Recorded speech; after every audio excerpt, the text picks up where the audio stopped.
jangan sekali-kali bersentuhan dengan narkoba.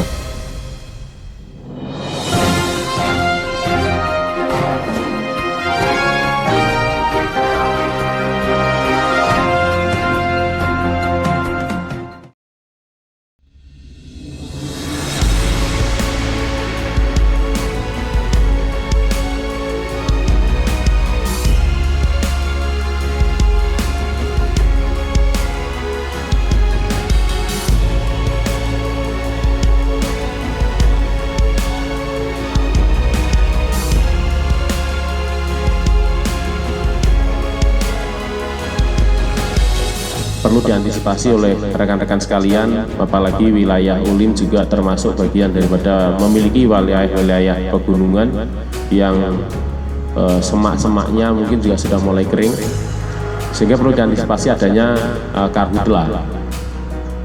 Pesan terakhir adalah jauhi segala macam yang merugikan diri, jangan sekali-kali bersentuhan dengan narkoba.